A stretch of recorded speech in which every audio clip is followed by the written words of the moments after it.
Hey everyone, and welcome. Have you ever stopped to think about what really separates a great boss from a not-so-great one? So often, it boils down to what they believe about us, the people actually doing the work.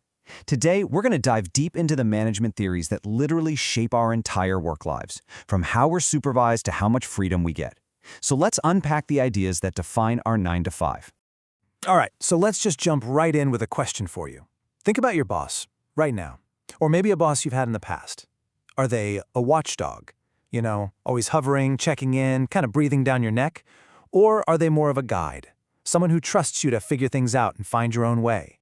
Now, whatever answer just popped into your head, it's not just about their personality, right? It goes way deeper than that. It's actually rooted in a core belief system, a whole philosophy about what makes us tick, what actually gets us to show up and do the work every single day.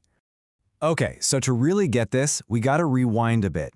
Picture it, the age of the factory. And right in the middle of all that, this totally groundbreaking idea starts to bubble up.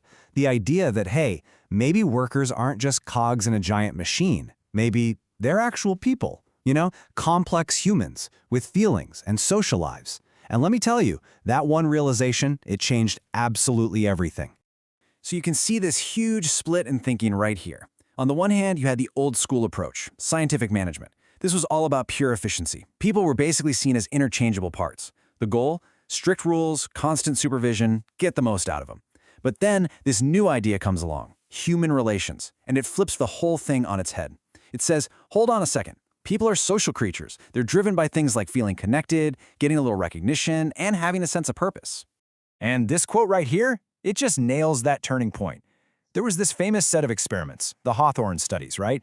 And the researchers, led by this guy Elton Mayo, stumbled onto something incredible while studying factory workers. They found it wasn't really about the money or even the physical conditions like the lighting. Productivity went through the roof when workers just felt seen, when they felt heard, like they were part of a team. And just like that, the idea of the social man was born, a total game changer. So this big shift really set the stage for our next key player, a thinker named Douglas McGregor. He took all these new ideas about human motivation and boiled them down into two crystal-clear mindsets. Think of it like a manager standing in front of two doors. He called them Theory X and Theory Y. And behind each door is a completely different universe for how you see your employees. All right, let's peek behind door number 1. This is Theory X. This is your classic watchdog manager. It's that old-school, top-down, authoritarian style. And it's all built on one simple, pretty pessimistic assumption. Deep down, people are lazy and they just plain don't like to work. So if you're a Theory X manager, here's your worldview. People will avoid work if they can. You've got to control them, direct them, maybe even threaten them a little to get them to do anything. And forget responsibility. They'd rather just be told exactly what to do. So what motivates them? Simple. Money and the fear of losing their job. That's pretty much it. Okay, now let's shut that door and open the other one. Welcome to Theory Y. And wow, it is a completely different world in here. This is the guide we were talking about. It's a style that invites people in, and it all starts from a place that's, well, way more optimistic about people. A Theory Y manager? They believe work isn't a punishment. It can actually be satisfying, even enjoyable. They trust people to be self-directed. They believe that people don't just avoid responsibility, they actively seek it out. They see creativity and good ideas in everyone, not just the folks in the corner office. And for them, real motivation isn't a carrot or a stick. It's internal. It comes from that feeling of achievement, of growing, and of getting a great job for work you're proud of.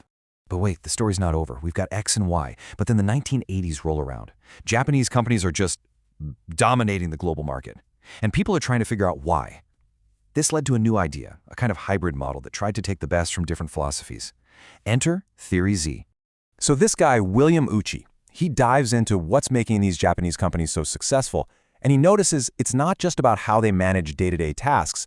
It was something much bigger. It was about building this incredibly strong company culture, a culture built on things like commitment, loyalty, and thinking for the long term. So what's the secret sauce for Theory Z? Well, it breaks down into a few key ideas. First up, long-term employment. The idea is if you're committed to your employees, they'll be committed to you. Next, make decisions as a group. That way, everyone feels like they have a stake in the outcome. Third, and this one is huge, you have to build deep, genuine trust between managers and their teams. And finally, you have to show that you care about your employees as actual human beings, not just as numbers on a spreadsheet. Okay, so All these theories, X, Y, Z, they sound interesting on paper, right? But what happens when the rubber meets the road? Let's do a little stress test. Let's look at a super fast-paced, high-pressure place like a newsroom. As you're about to see, one size definitely does not fit all. And this chart really breaks it down. Think about it. Breaking news hits. You need someone to take charge, give clear orders, and make sure every fact is right. That's a Theory X moment, and it can be super effective. But if that's your only style, you're going to kill all the creative, investigative spirit in the room. Now, Theory Y? That's perfect for when you tell a journalist, go dig into this story, I trust you. It encourages that deep, innovative work. But the downside? If you're too hands-off, standards can slip. In Theory Z?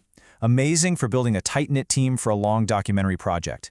But trying to get everyone to agree on a headline when a story's breaking every second? Yeah, no way. It's just too slow. So what's the bottom line here? It's pretty clear, right? The best managers aren't locked into one single theory. They're not just a Theory X boss or a Theory Y boss. They're more like chameleons. They know when to take control, when to give autonomy, and when to bring everyone together. They adapt to the situation, the person, and the project.